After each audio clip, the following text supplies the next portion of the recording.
How old were you when you first moved to Spain, and why did you move there? We moved to Spain when I was 8 years old, and we moved there because my dad was given a job offer to sell property for a company called Amberson. Where did you live when you were living in Spain? Um, we moved a couple of times in the 8 or so years we were there, but we spent most of the time in the southeast region in the Comunidad Valenciana. What was your favourite place to live and why? Probably my favourite place to live was the third house we lived in, which was in a valley called Vallela. And the reason it was my favourite place to live is because it only had about 1,000 people living there. It was really remote, and because it was a valley, we got to go hiking the mountains a lot as part of school trips and stuff like that. And me and my friends would go up there most weekends. We'd collect asparagus and then we'd eat it and cook it later. It was great. Nice. What was it like transferring from an English school to a Spanish school? It was hard. It was definitely hard. I remember the last day of English school. I was really excited to go there because it was like the start of a new life and that. But when I got there, it hit hard. I didn't know any Spanish at all. I knew how to count to 10. I knew how to say red, I think, and that was it. So it was hard because I had to have special lessons. They just took me out of every lesson it was like playing charades. She'd try and teach me a word, this teacher, and then she'd try and act it out. It was hilarious, but it was hard. But we got there in the end. Did you speak much English in Spain? English in Spain. I spoke a little bit of English in Spain with my parents, but there's kind of a rule in the house where to help me improve my Spanish, they would try and speak to me in Spanish, even when we were at home, which was hard because they didn't actually speak that good of Spanish. So it was definitely interesting. But obviously, when I was there speaking Spanish to all my friends, because they didn't speak English, so I had to kind of learn on the job, and it was challenging but definitely fun.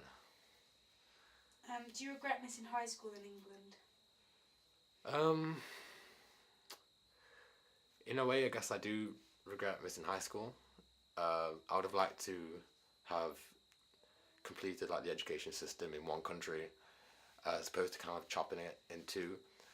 Just because I would have had like a core group of friends that carried on through the schools. That would have been nice. Instead of kind of had to say goodbye to a few and then make some new ones and say goodbye to them.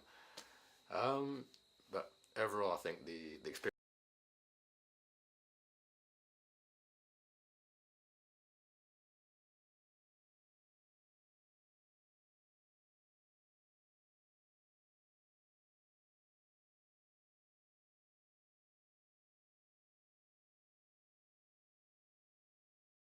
is, even though I kind of moan sometimes about it, I'm glad of the experiences that I've had there, and it's who I am, I guess, today. Like, I don't know who I'd be if I hadn't gone there.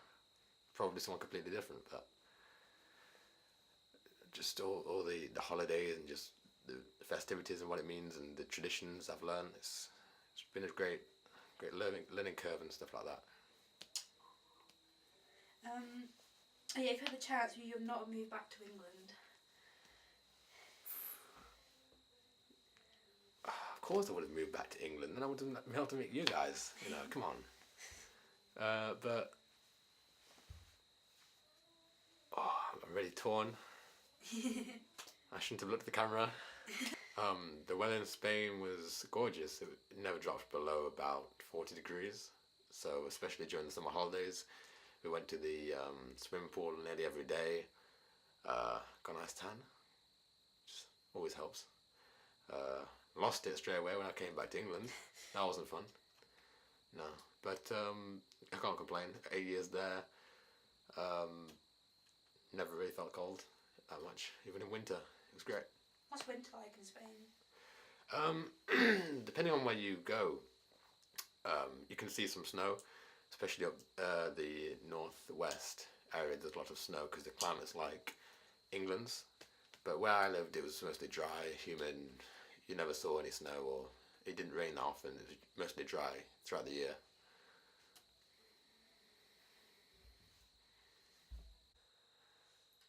So how long did it take you to learn Spanish when you were over there? It probably took me a good 2 years to learn Spanish to the level where I could have proper conversations with somebody. For the first 2 years, it was just a bit choppy. It was more almost like sign language rather than speaking. But it was definitely satisfying when I could have a conversation with somebody, and the moment hits you where you realise that you stop thinking in Spanish. You don't have to translate the things you're thinking of, and you just understand it. It just all comes together. But by the time I left, after 8 years, I could speak fluently.